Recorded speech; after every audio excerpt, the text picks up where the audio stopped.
Tu as dit, j'ai rencontré des producteurs qui voulaient que je fasse certaines choses. Ça existe, mais attention, vous n'êtes pas obligé d'y passer. Tous les gens qui font ce métier n'ont pas accepté ces choses-là.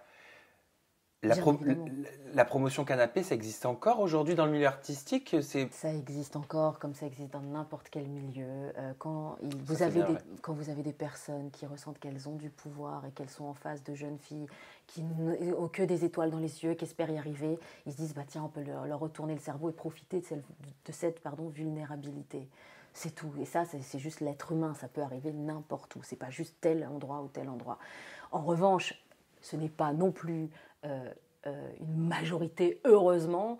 C'est pas parce qu'il y en a 2-3 qui peuvent le faire que tout le monde est comme ça, heureusement que non. Donc tous les gens qu'on voit à la télé ne font pas forcément Bien ça. sûr, mais C'est toi, ça très t'est arrivé dans important. ton parcours, Mais dans tes ça- démarches de casting? Oh, bien sûr, moi c'est vrai que voilà, j'étais en phase et qu'on me dit ah oui, ouais, t'es jolie, ouais, t'es mignonne. Mais tu sais que si tu veux ce rôle-là, il va falloir être gentille. Voilà. Et là, quand on voit ça, on se dit ok, bon bah je vais vous laisser, en fait je vais partir, j'ai autre chose à faire.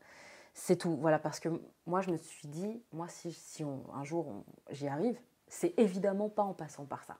Et c'était aussi pour montrer aux jeunes filles qui, elles, pourraient peut-être penser que c'est le seul moyen d'y arriver, que non, ne vous en faites pas.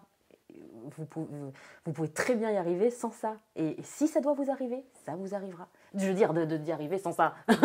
D'être prise pour un casting, voilà, De réaliser ses rêves. c'est tout, de réaliser ses rêves. Il suffit que ce soit le bon jour, le bon moment.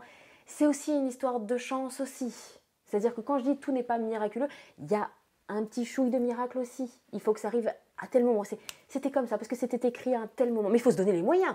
C'est-à-dire que si moi, j'avais pas fait non plus peut-être aussi une école de cinéma pour apprendre certaines choses, si je n'avais pas galéré autant au niveau des castings, si je m'étais pas donné... Moi, parfois, alors comme j'enchaînais les boulots pour gagner ma vie aussi, bon, alors je me payais mes propres vacances, mais quand on me disait, bah là, si tu vas faire un tournage, un pilote, auquel en plus on n'est même pas payé, et ben j'acceptais de mettre une croix sur mes vacances, quelque part je m'étais épuisée à payer, que je laissais tomber, donc je perdais l'argent, pour aller faire un pilote, donc quelque chose qu'en plus, où je gagnais pas un centime. Donc un pilote, juste pour expliquer, Un pilote, oui, c'est une sorte de vidéo ou le premier épisode qui ne sera jamais diffusé, mais qui montre aux annonceurs potentiels et aux diffuseurs potentiels à quoi ça va ressembler. Tout à fait, si ça fonctionne effectivement. Donc en plus, donc c'est pour dire que je me donnais aussi les moyens, parce que tellement j'aimais ça, je préférais avoir un métier, parce que du coup, moi, c'était ça aussi la vision que j'avais. Je me dis, ok, ils ont raison, les autres, quand ils disent métier de crève la faim.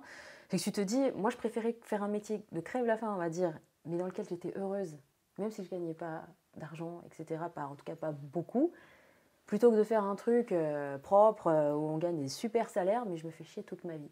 Donc, je l'avais choisi, ma vie, quoi qu'il arrive. Je voulais quand même ça. Donc je me suis donné les moyens. C'est juste qu'après, au bout d'un moment, quand vous en faites plein, et que là, vous perdez vraiment plus que ce que vous gagnez, qu'à un moment donné, il faut faire sa vie aussi, il faut avoir un toit, il faut se nourrir, bah, tu te dis, bon, ok, je vais retourner à la raison et prendre un métier normal. Voilà. Mais c'était la boule au ventre si ça n'avait pas marché. Mais je l'aurais fait. Mais voilà. Parce que j'ai grandi comme ça aussi. Hein. Moi, mes parents, c'est Elsa, il faut vivre. Hein. Ah bah oui, c'est sûr.